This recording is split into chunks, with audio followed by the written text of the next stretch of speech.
Questions for reflection. In our first reading, Paul explains to the Colossians that they were formerly estranged from God, but through the sacrifice of Jesus Christ, they have been saved.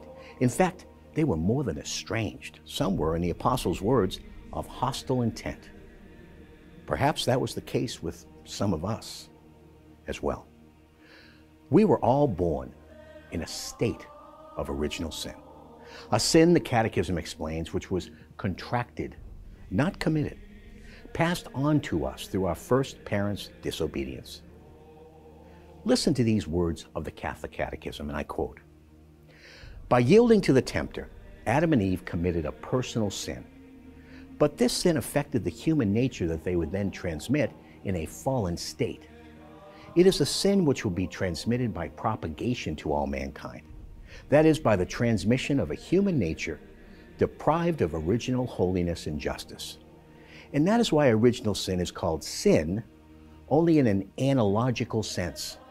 It is a sin contracted and not committed, a state and not an act." The Catechism continues, and I quote, "Although it is proper to each individual, original sin does not have the character of a personal fault in any of Adam's descendants. It is a deprivation of original holiness and justice.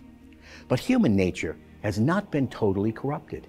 It is wounded in the natural powers proper to it, subject to ignorance, suffering, and the dominion of death, and inclined to sin, an inclination to evil that is called concupiscence."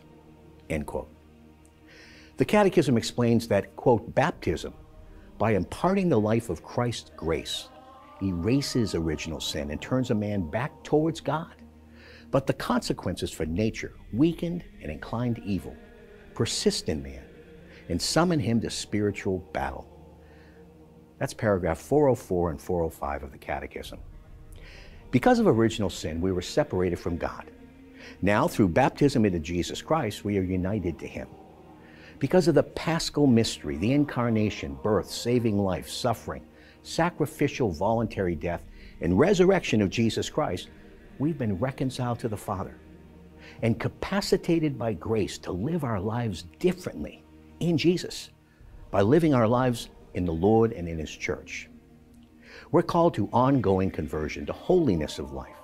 And as long as we persevere in our faith, we will be saved. We are saved through Jesus.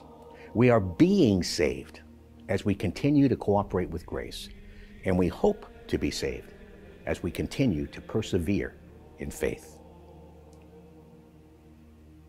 In our responsorial psalm, we hear once again the assurance we need to hear continually that God comes to help those who are attacked for their faith. Unfortunately, we live in a world where the faithful are under constant, relentless attack. Yet the church continues to grow, and we persevere in our faith. How can this be explained? It can only be understood as a miracle, for the church has always flourished under persecution. So let this psalm be an encouragement to you. Our gospel reinforces the understanding that it is possible to know about the Scriptures, to read the words, but to be ignorant of their meaning, and to fail to fully experience the encounter with the living Word of God, Jesus Christ, to which they are meant to point. The law of the Old Covenant prohibited reaping and preparing food on the Sabbath because it was a form of work, and the Sabbath was to be a day of worship and rest. But the purpose of the law was so that people have time for worship and rest. And when people are hungry, love for neighbor requires that we allow them to eat. This is why David was allowed to eat the bread in the temple. Love is more important than sacrifice. And to underline the point, Jesus sealed His words by proclaiming that He, as the Son of God, was Lord or Master of the Sabbath. So let us remember that love comes first. Love of God and love of neighbor is the whole rule and purpose of the law. And if we truly understand God's law, we will find there is no contradiction.